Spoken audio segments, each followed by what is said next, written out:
땅으로 계속 가라. 왜냐하면 중도에 포기할 수가 없잖아요. 오늘 말씀의 시점에 보니까 모세가 이제 모세 시대가 끝나고 여호수아 시대에 딱 접어들면서 목적지에 아직 도달하지 않은 상태에서 이제 지도자 체인지가 이루어지고 있습니다. 그래서 있을 때에 하나님께서는 계속 사람은 바뀌어도 약속은 계속하는 것. 시대는 바뀌어도 약속은 계속하는 것이죠. 여러분 1절 말씀에 보니까 이렇게 시작하죠. 모세가 죽은 후에 그랬어요.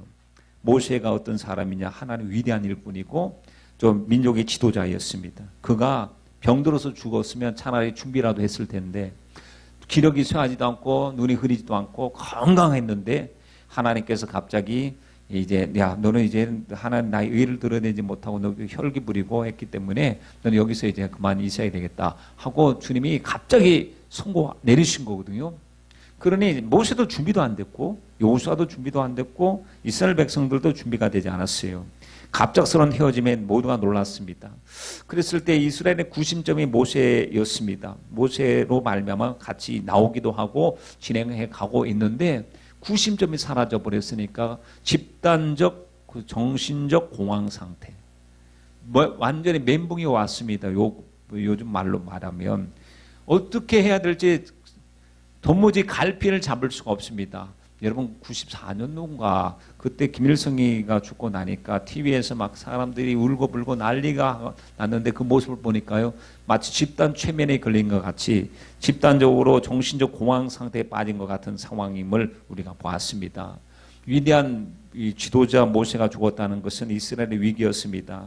이스라엘에게 있어서 모세의 영향력은 대단했죠. 40년 동안 광야에서 나오게 하셨고 또 하나님께서 모세에게 말씀하시면 그 말씀을 모세를 통해서 하나님의 말씀을 들었습니다. 그런 모세가 사라지고 만 것입니다. 여호수아가 모세의 뒤를 잇고 나자 다가온 것이 두려움이었습니다.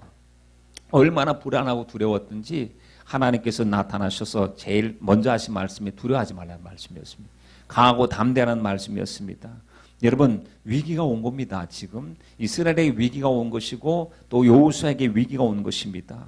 하나님은 여호수아에게 더 이상 죽은 모세만 보지 말고 누구를 보라고 하셨습니까? 하나님을 보라고 했습니다. 모세를 어떻게 얘기했습니까? 여호와의 종 모세라고 했습니다. 그리고 또 여호수아는 모세의 시종 눈의 아들 여호수아라고 했는데 내 종 모세가 죽었으니 그랬어요.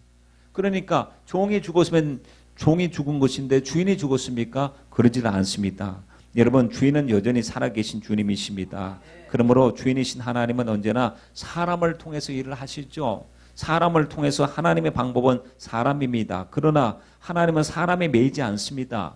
영향력 있는 어떤 대단한 사람이 그 사람이 사라졌다고 해서 하나님의 나라에 큰 문제가 생기고 모든 것이 올스톱이 되겠습니까? 결코 그렇지 않는 것을 우리는 성경 말씀을 통해서 보게 됩니다.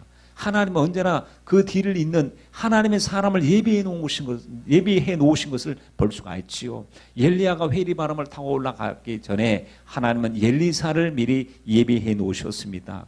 여러분 사울 왕이 무너지기 전에 하나님은 이 다윗을 예비해 놓으신 것이죠. 결코 하나님의 뜻은 사람에 의해서 멈추거나 좌절되지 않습니다. 하나님의 약속은 멈추지 않고 반드시 말씀 자체를 이루어 가시는 줄 우리는 믿습니다. 자, 모세가 언약을 받았는데 무슨 언약을 받았는가 보니까요. 출애굽기 3장 6절로 8절 말씀에 하나님 모세에게 나타나셔서 그 백성들을 인도하여 애굽인의 손에서 그들을 건져내겠고 아름답고 광대한 땅, 젖과 꿀이 흐르는 땅으로 인도하겠다라고 하셨어요. 그러니까 약속의 땅인데 그 약속이 언제부터 시작된 약속인가 보면 모세가 하나 받았을 때는 자기가 처음 듣는 말씀처럼 보였지만 나중에 거슬러서 올라가 보니까 아브라함 때부터 하나님이 계속해서 약속하신 바로 그 땅이었습니다. 여러분 간더히 이 아브라함을 부르실 때 갈 바를 알지 못하지만 지시할 땅으로 가라 했고 지시할 땅으로 가서 보니까 바로 가나안 땅이었음을 우리가 알 수가 있지요. 출애굽기 13장 14절로 17절 말씀에 보면 롯이 아브라함을 떠난 후에 여호와께서 아브라함에게 이르시되 너는 눈을 들어서 너 있는 곳을 동서남북을 바라보라 했습니다. 보이는 땅을 내가 너와 내 자손에게 주리니 영원히 이르리라. 내가 내 자손으로 땅의 티끌 같게 하리니 사람이 땅의 티끌을 능히 셀 수 있을진데 내 자손도 세리라. 너는 일어나 그 땅을 종과 횡으로 행하여 보라. 내가 그것을 내게 주리라. 주님께서 말씀하셨습니다. 아브라함에서부터 땅의 약속, 이삭에게 땅의 약속, 야곱에게 땅의 약속, 요셉에게도 땅의 약속. 요셉 시대에 어떻게 됩니까? 애굽으로 내려가서 70명의 가족이 내려가서 430년을 머무는 동안에 이 가족사가 민족사가 되고 작은 가족이 큰 민족이 되는 것을 우리가 보게 됩니다. 그때 나올 때 드디어 이제 그때 때가 되니까 하나님이 아브라함과 맺었던 약속을 권념하셨다고 하셨고 그 땅으로 다시 돌아가기 위해서 모세를 세우셔서 이 말씀을 하고 계시는데 여기서 보면은 하나님의 말씀은 이전부터 있었구나. 이 말씀은 계속 시대별로 사람들을 통해서 주님이 말씀하셨구나. 약속은 하나님의 약속을 기억하시고 약속을 성취하고 계시는구나. 하나님의 약속은 시대가 바뀌었다고 변하는 것도 아니고 사람이 바뀌었다고 변하는 것이 아니고 그 약속은 오늘 우리가 약속의 바톤을 붙잡고 하나님 계속 가야 될 것이 바로 말씀의 앞에 서 있는 우리들의 자세인 줄 믿습니다. 자, 2절 말씀을 보시면요. 모세가 죽었어요. 근데 이제 더 이상 슬퍼할 수가 없어요. 슬퍼만 하고 있을 수는 없습니다. 함께 일어나 하나님이 주신 약속의 땅을 향해서 계속 나가야 하기 때문입니다. 여러분 여호수아서 1장 말씀하고요. 사도행전 1장 말씀하고 약간 흡사한 부분이 있습니다. 무슨 흡사한 부분이냐 하면 주님이 지경을 넓혀주시겠다는 약속을 하고 계시는 거거든요. 오늘 본문 3절 말씀에 보면은 발바닥으로 밟는 곳을 이미 내게 어떻게 했다고 했습니까? 주었다 했습니다. 이미 하나님이 주었다. 하나님이 이미 허락한 땅을 믿음으로 밟으면 너희 것이 될 것이다. 여러분 이 말씀이 오늘 우리들에게 주신 말씀인 줄 믿습니다. 이미 우리에게도 하나님 허락하신 축복이 있습니다. 발바닥으로 밟는 곳마다 이미 우리에게 주신 줄 믿습니다. 그런데 이 4절 말씀에 보니까요. 구체적인 경계에 대해서 말씀을 하고 계시기를 곧 광야와 이 레바논에서부터 큰 하수 유브라데 이르는 해쪽 속의 온 땅과 또 해 지는 편대까지 내 지경이 되리라. 어느 정도 팔레스타인 땅이 눈에 그려지죠. 그래서 가나안 땅을 하나님이 주신 거예요. 그런데 사도행전 1장 8절 말씀에 보니까 오직 성령이 내게 임하시면 내가 권능을 받고 예루살렘과 온 유대와 사마리아와 땅끝까지 이르러 내 증인이 되리라. 이 지경이 훨씬 더 넓어지죠. 하나님께서는 이스라엘 백성들을 팔레스타인에서 먼저 약속을 이제 잉태케 하셨다가 이 약속이 예수님 때에 드디어 복음이 오셨고 그 복음으로 말미암아 이 세계 온 곳까지 하나님의 복음이 전파되기를 주님께서 원하고 계신다는 사실입니다. 지역의 범위가 다르고 지역의 성격도 다르지만 분명할 것은 우리가 밟아가야 할 땅이 있고 성취해야 할 바로 그 약속의 몫이 있다는 사실을 우리에게 분명히 말씀하고 계십니다. 우리는 여호수아처럼 밟아야 할 땅이 있는 사람입니다. 여러분 믿음으로 우리 지경을 넓혀 나가시길 바랍니다. 예수 그리스도의 복음으로 하나님의 나라를 확장시켜 가야 될 줄 믿습니다. 여호수아를 위로하신 주님 우리 위로하시고 우리에게 계속해서 너 힘을 내어서 내가 너와 함께 할 것이니 약속의 땅으로 나가자 할 때 주님 손잡고 우리 함께 나가는 저와 여러분이 되시길 바랍니다. 자, 오늘 약속의 땅으로 계속 가기 위해서 우리가 갖춰야 될 3가지를 함께 말씀을 드리고자 합니다. 첫째는 두려움을 극복해야 됩니다. 지금 여호수아에게 가장 긴장이 되고 두려운 것이 무엇이냐면 두려움이에요. 내가 이것을 과연 할 수 있을까? 여호수아는 모세의 시종이었습니다. 옆에서 비서실장 역할을 하면서 계속 따라다니면서 회막에 가면 회막에도 따라가고 산에 올라가면 산에도 올라가고 모세가 십계명을 받기 위해서 산에 올라가면 여호수아는 산 중턱에서 기다리고 있었습니다. 그래서 위에서 모세가 40일 동안 금식하면 왜냐하면 40일 동안 주님께서 안 내려보내시니까 아니 따라갔던 여호수아도 못 내려오는 것 아니겠습니까? 거기서 중턱에서 같이 금식을 하는 겁니다. 도시락을 싸갔을 때는 그냥 한두 시간이면 되겠지, 하루 이틀이면 되겠지 하고 도시락은 싸갔을 수도 있겠죠. 그러나 40일이라고 하는 것은 상상도 못한 그 시간을 거기서 같이 금식하면서 보냈던 사람이 바로 여호수아였을 것인데 말이죠. 거기서 지도자의 눈물을 보았습니다. 고뇌를 보았습니다. 슬픔을 보았습니다. 그리고 이스라엘 백성들의 완악함과 불순종을 보았습니다. 모세가 겪었던 수모와 아픔도 누구보다도 잘 알고 있었습니다. 지도자의 고뇌, 지도자의 눈물, 하나님 앞에 몸부림치는 지도자를 보면서 하나님, 모세님에게 힘을 더해 주십시오. 저 같으면 감당할 수 없는 저 막중한 사명을 감당하고 있으니 하나님께서 힘을 더해 주옵소서. 마음을 같이 나누고 기도했지만 그 모세의 마음과 어떻게 똑같은 마음이 되었겠습니까? 여러분, 이 무거운 짐을 모세가 사라지고 난 다음에 자신이 다 걸머지게 되었으니 부담 100배. 얼마나 힘이 들었겠습니까? 옛날에는 그냥 시키는 대로만 하면 되었습니다. 그 모세의 그늘 밑에 있기만 하면 되었죠. 근데 지금 상황이 달라졌습니다. 누구를 따르는 사람이 아니라 백성을 이끌어가는 사람이 된 것입니다. 여러분, 오늘 본문 1절 말씀에 보면요, 지금까지 그의 위치를 분명히 말씀합니다. 모세의 시종 눈의 아들 여호수아, 이제는 종의 이미지를 버리고 이제는 지도자의 이미지를 가져야 했습니다. 이제 여호수아가 모든 것을 책임지고 방향도 결정해야 되고요, 공동체의 운명을 결정해야 되는 중요한 위치에 서게 된 것입니다. 여호수아는 내일에 대한 걱정으로 두려워하고 있습니다. 인생은 여러분 걱정의 연속입니다. 여러분들도 걱정이 있으시죠? 우리 모두에게 걱정이 있습니다. 이것이 바로 살아있다는 증거이기도 하죠. 이때 하나님이 그를 찾아오셔서 위로하시는 거예요. 5절 말씀에. 어떻게 위로하시는지 한번 보세요. 너희 평생에 너를 능히 당할 자가 없으리니. 이 말씀을 우리 꼭 붙잡아야 될 줄 믿습니다.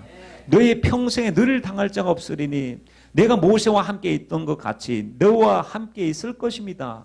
여러분, 모세와 함께 하는 것을 보았습니다. 하나님이 어떻게 역사하시는지, 고라 자손들 앞에서 하나님이 얼마나 살아계신 것을 보여주셨는지, 여러 부분 시내산에서 하나님께서 영광 중에 강림하셔서 말씀하시는 거, 이 모든 것을 하나하나 보았던 것처럼 모세와 함께 했던 것처럼 너와 함께 할 것이다. 내가 너를 떠나지 않고 너를 버리지 않겠다고 주님께서 말씀을 하고 계십니다. 여러분, 우리가 두려워할 때 성경 말씀을 보면요, 구약 성경에는 107번이나 두려워하지 말라는 말씀이 나온답니다. 신약 성경에는 42번 두려워하지 말라는 말씀이 나와요. 그런데 두려워하지 말라고 하는 말씀을 하실 때마다 상황을 보면 진짜 두려워해야 될 상황이거든요. 유라굴로 광풍을 만났을 때 주님께 기도합니다. 다른 사람은 죽음의 위기 앞에서 자포자기하고 삶의 의욕을 내려놓았을 때, 하나님 앞에 기도드렸을 때에 그 밤에 하나님의 사자를 보내셔서 바울아 두려워하지 말라. 내가 가이사 앞에 서야 하겠고 또 하나님께서 너와 함께 행선한 자를 다 내게 주셨다. 주님의 말씀을 들었습니다. 바울이 고린도에 있었을 때 굉장히 두려웠나 봐요. 왜 그러냐면 고린도 사람들이 한국 사람들이고 아주 막 그냥 좀 성격이 거친 사람들이기 때문에 이런 사람들한테 진짜 복음을 전해야 되나 할 정도로 굉장히 사람들이 위협적인 느낌을 받았기 때문에 빨리 도망가려고 했을 때 너 1년 6개월 동안 거기 있어라. 너 가지 말고. 그러면서 두려워하지 말래요. 환상 중에 나타나셔서 그 위로하신 거예요. 그러면서 이 성중에 하나님의 백성이 많다는 거예요. 너가 보기에는 이 사람들 중에 구원받을 만한 사람이 도대체 몇 명이나 되겠느냐 싶지만은 이 성중에 하나님의 백성이 많다 하시면서 주님께서 그를 위로해 주셨습니다. 또 예수님께서 같이 계심에도 불구하고 이제 풍랑이 일어났을 때에 주여 우리가 죽게 된 것을 왜 돌아보지 아니하시나이까 라고 주무시는 예수님을 막 깨울 때 주님이 왜 두려워하느냐. 아니 두려워할 상황인데 주님이 말씀하시는 거예요. 주여 저희들 죽게 생겼습니다. 우리가 죽게 된 것을 왜 돌아보지 아니하시나이까 했을 때 왜 두려워하느냐. 두려워하지 말라고 했습니다. 그러면 지금 우리 형편과 사정을 봤을 때 우리도 두려워해야 될 문제가 있지 않습니까? 걱정거리가 있지 않습니까? 이러한 때 우리가 해야 될 우리의 자세는 무엇일까요? 우리 주님께서 오늘 우리들에게도 말씀하실 것입니다. 두려워하지 말라. 여러분, 오늘 본문의 상황도 여호수아가 두려워할 수밖에 없는 상황입니다. 자기에게 지워진 짐이 너무 크게 보이고 자기는 너무 작게 보이기 때문에 환경 때문에 절망합니다. 눈에 보이는 현실 때문에 좌절합니다. 이때 주님께서 이렇게 말씀하실 것 같아요. 보이는 현실로 인해서 결과를 미리 예단하지 말라는 거예요. 지금 꼭 망할 것 같고 안 될 것 같고 실패할 것 같아도 그것을 미리 속단하지 말라는 거예요. 왜냐하면 아직까지 게임이 끝나지 않았기 때문에, 하나님 살아계시기 때문에 현실에 의해서 내 감정을 조종당하지 말아라. 불안해하지 말아라. 손에 잡히는 것이 없고 눈에 보이는 것이 없어도 하나님의 사랑과 신실하신 약속을 굳게 붙잡아라는 얘기입니다. 현실은 현실 그대로고 현실은 그대로 고통이라 할지라도 오히려 내 감정은 하나님을 의지하는 감정으로 하나님을 바라보는 믿음의 관점으로 바꾸라고 주님께서 오늘 우리들에게 말씀하고 계심을 우리는 믿습니다.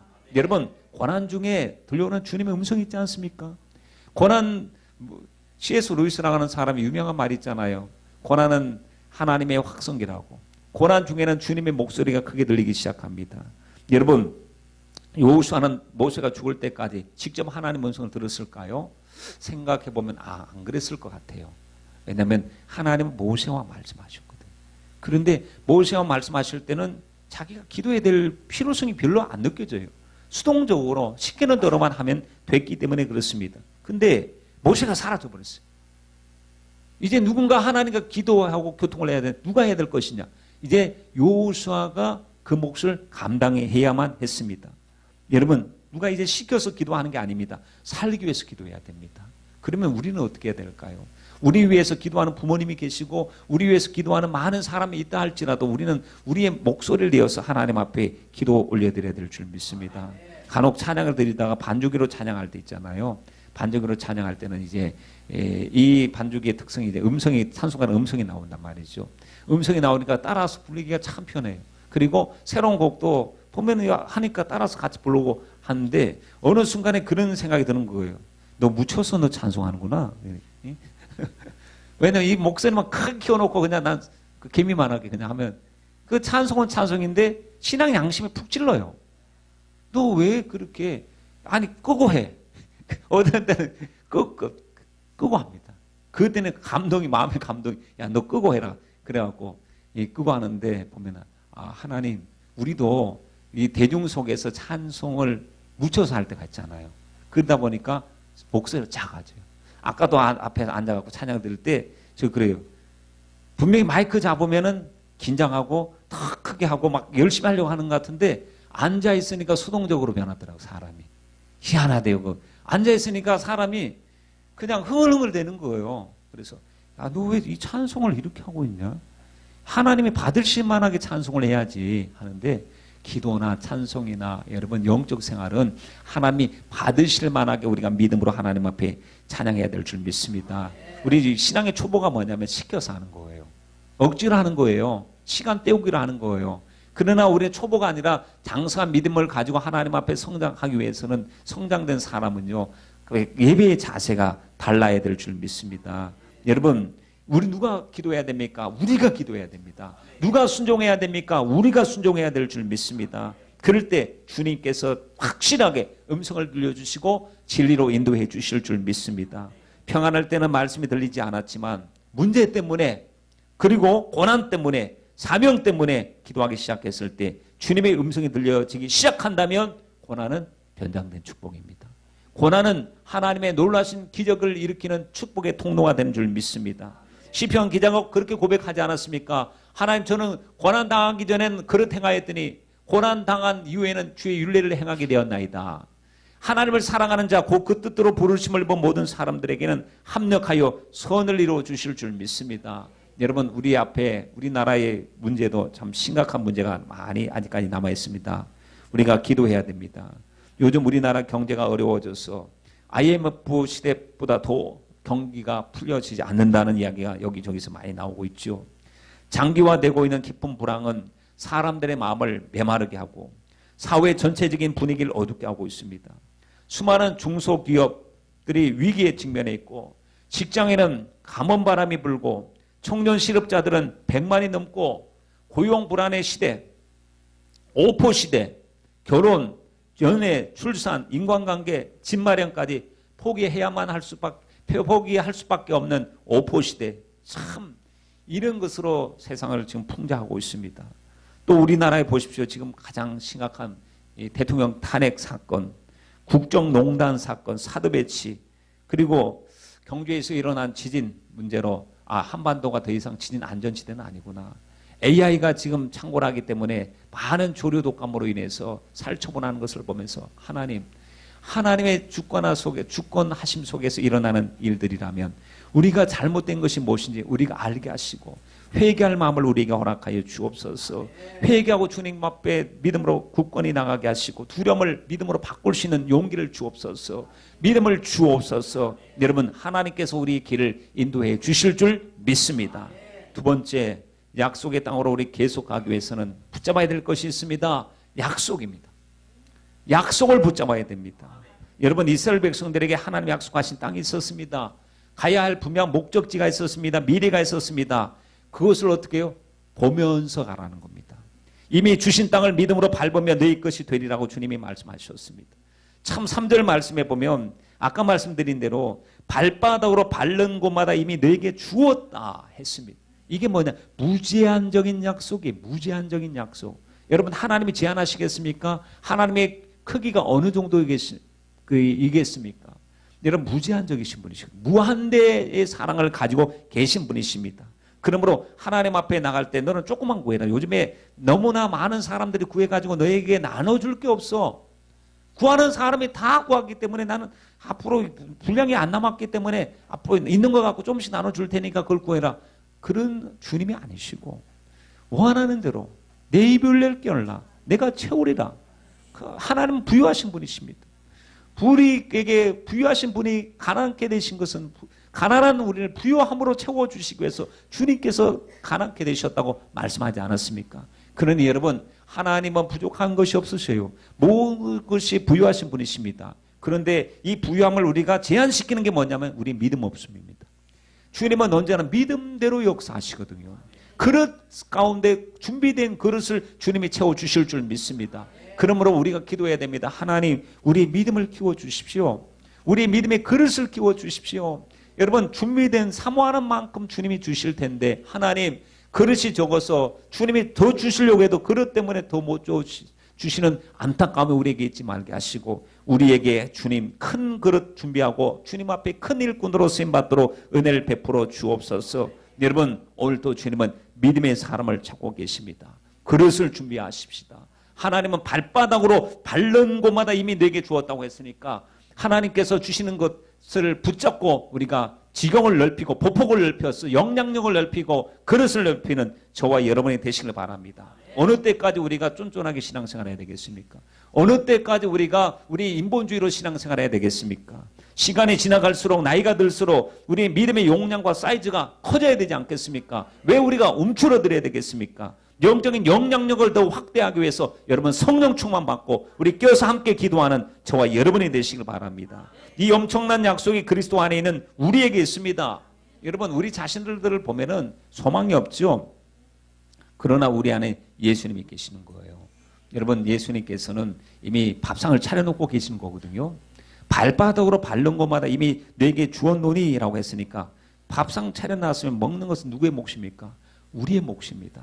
말씀을 하나님께서 우리 심령 속에 던져서 마음의 밭에 심겨지게 했으면 그 역사를 일으키고 그 말씀을 아멘하고 받아들이고 사람의 목소리가 아닌 하나님의 말씀으로 아멘하는 것은요 우리의 몫입니다. 여러분 우리가 하나님의 말씀을 우리에게 주셔서도 기도하면 응답해 주겠다, 감사하면 기적의 씨앗이 된다, 충성하면 생명의 멸류관을 주겠다, 주님께서 약속의 말씀을 아무리 주셔도 우리가 그 말씀 앞에 반응하지 않으면 주님께서는 어떻게 하시겠습니까? 여러분 그러므로 우리 몫을 우리가 잘 감당해야 될 줄 믿습니다. 여러분 밟아라고 했는데 밟지 않으면 어떻게 될까요? 아무런 일도 일어나지 않습니다. 그러므로 문제는 약속이 없는 것이 문제가 아니라 약속에 대한 순종과 삶의 실천이 없는 것이 문제라는 사실을 우리가 알아야 됩니다. 여러분 하나님이 주신 약속 안으로 우리 삶을 한번 내던져 보십시다. 주님 앞에 온전히 삶을 올인해 보시길 바랍니다. 믿음으로 나가면 예비된 사건이 있을 것이고 예비된 역사가 일어날 것이고 예비된 축복을 하나님께서 반드시 주실 줄 믿습니다. 우리 자신들만 보면 보잘것이 없죠. 그러나 하나님은 우리를 존귀한 자로 가치 있는 자로 만드셨고 아브라함이 연약했지만 그를 복의 근원으로 사용하시니 하나님의 뜻을 이루신 것처럼 우리도 축복의 통로로 하나님 앞에 쓰임받기를 간절히 바랍니다. 여러분 그런데 왜 선뜻 약속의 땅을 밟지 못하는 것인가? 실패에 대한 두려움 때문에 미래에 대한 막연함 때문에 그렇습니다. 믿음은 뭐라고 했습니까? 믿음은 바라는 것들의 실상이요 보지 못하는 것들의 증거다라고 했습니다. 하나님의 약속한 것이 당장 눈앞에 안 보이죠. 그래서 될까 안 될까 그것도 확실하지 않습니다. 육신의 눈으로 볼 때는 불안합니다. 그러나 하나님은 신실하신 하나님이심을 믿어야 합니다.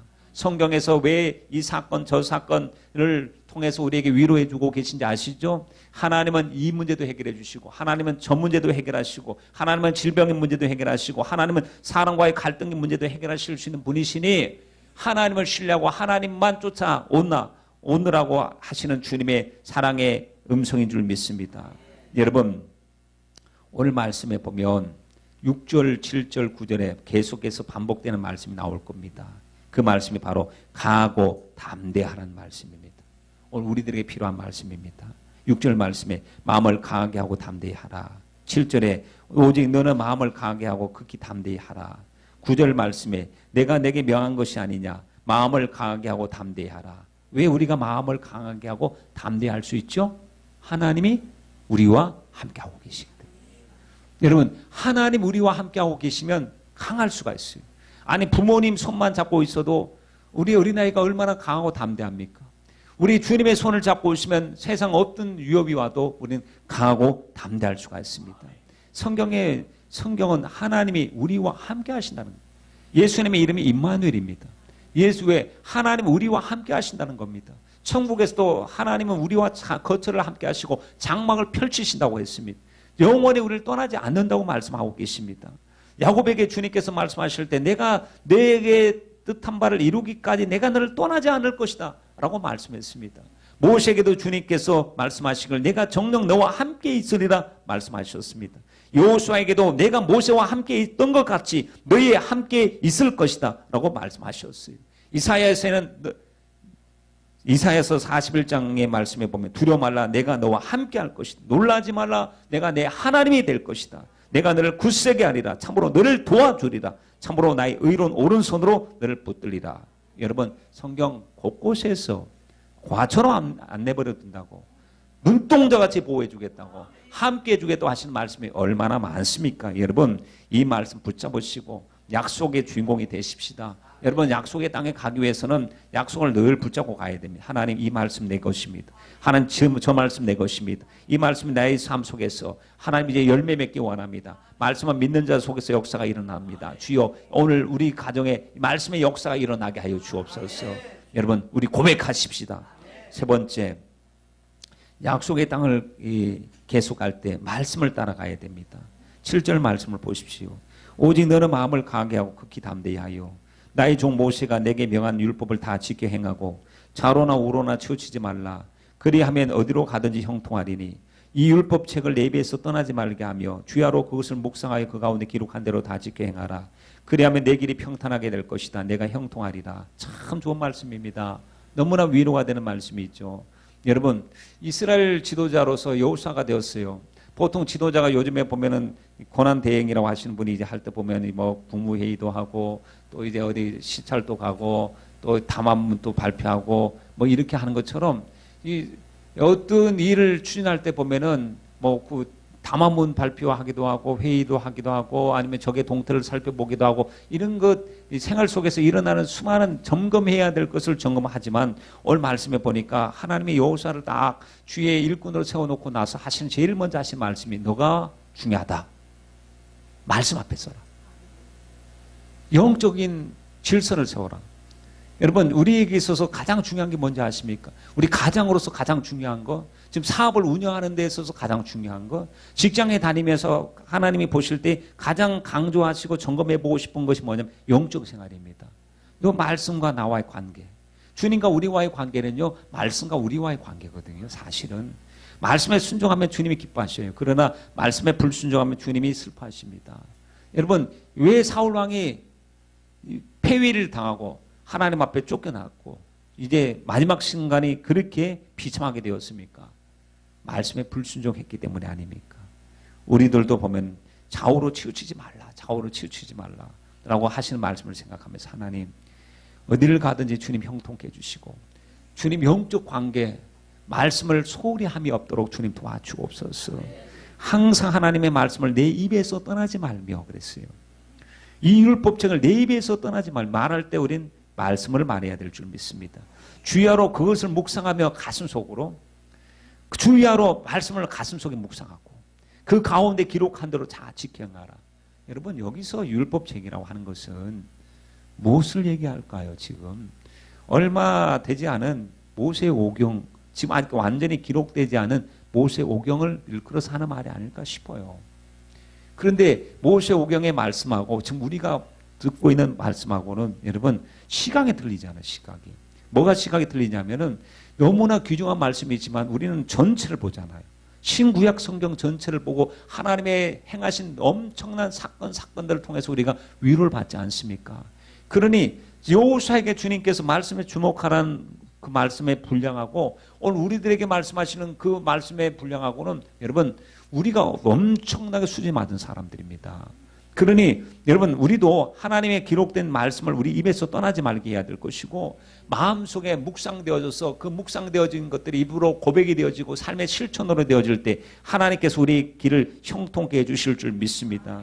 7절 말씀에 어떻게 좌우로나 우로나 치우치지 말라 그리하면 어디로 가든지 형통하리니 여러분 7절에서 말씀하시는 어디로 가든지 형통한다는 말은 아무렇게나 되는 대로 가도 형통한다는 뜻이 아닙니다. 말씀을 묵상하면 말씀이 우리 마음을 주장하죠. 그래서 좌로나 우로나 치우치며 살 수 없고 하나님이 원하는 방향을 말씀을 통해서 보게 하시는 것입니다. 이 길이 십자가의 길이요 주님이 말씀하신 좁은 길입니다. 우리가 말씀 없이 살면 분명히 좌로나 우로나 치우치게 되는데 하나님은 우리가 빨리 가는 것보다 바르게 가는 것을 더 귀하게 보시고 가장 바르게 가는 길은 말씀을 쫓아 가는 길이라 했습니다. 주의 말씀은 내 발의 등이요 내 길의 빛이니이다 라고 말씀하지 않았습니까? 하나님은 우리의 성공보다도 우리의 성품과 인격에 관심을 가지고 계십니다. 영적으로 더 다듬어지고 변화되기를 원하고 계십니다. 올바르지 않은 방법으로 빨리 성공하려고 하는 유혹에서 벗어날 수 있는 방법이 뭔지 아십니까? 하나님의 말씀 우리 속에 풍성히 거하게 하는 겁니다. 그 말씀으로 날마다 보호를 받고 말씀으로 우리가 가르치기도 하고 말씀으로 인도함을 받아야 될 줄 믿습니다. 여러분 두 사람이 의합지 않고는 어떻게 동행할 수 있겠는가? 우리는 우리의 생각이 있습니다. 이사야에서 말씀처럼 내 길과 내 길이 다르고 내 뜻과 우리의 뜻이 다르다라고 하신 말씀처럼 여러분 길이 다르면 동행이 불가하지만 하나님의 말씀을 받고 듣고 나서 하나님 저의 생각을 일단 내려놓겠습니다. 하나님의 말씀을 쫓겠습니다 하면 그 길이 평탄하고 그 길이 형통하게 될 줄 믿습니다. 여러분 말씀 중에 이런 말씀이 있죠. 너희가 내 안에 가고 내 말이 내 안에 가면 무엇인지 원하는 대로 구하라. 그러면 이루리라. 참 귀중한 말씀이죠. 이 요한복음의 이 말씀처럼 무엇이든지 원하는 대로 구하면 이루리라는 말씀만 보지 마십시오. 그 앞에 선행 조건이 굉장히 중요합니다. 너희가 내 안에 가고 내 말이 너희 안에 가면 다시 말하면 우리 속에 하나님의 말씀이 있으면 우리는 제한적인 삶을 살게 된다는 것. 예전에처럼 아무렇게나 살 수 있는 것이 아니고 주님 말씀 때문에 내려놓아야 될 것이 있고 주님 말씀 때문에 우리가 불편한 삶을 살도록 그러면서 그 불편한 길을 걸어가면서도 하나님 탐욕을 버리게 하시고 먼저 그 나라와 그 일을 구하는 믿음을 주옵소서. 여러분 우리 인생은 좌로나 우로나 치우치기를 잘합니다. 삶의 균형을 잡아야 하는데 중심을 잘 잡히지 않습니다. 말씀은 우리 삶의 균형 감각을 가지게 합니다. 하나님의 말씀을 묵상하십시다. 말씀의 인도를 따라가십시다. 말씀을 지킬 때 역사가 일어납니다. 여러분 여호수아가 약속의 땅을 향해 간 것처럼 우리도 가야 될 곳이 남아 있습니다. 아직 종착지에 도달하지 않았습니다. 약속을 붙잡고 계속 전진해 가야 되는데 첫째 두려움을 제거하십시다. 사랑으로 두려움을 제거하고 두 번째 약속을 기억하며 계속 전진하시고 세 번째 오직 말씀을 쫓아 기도로 우리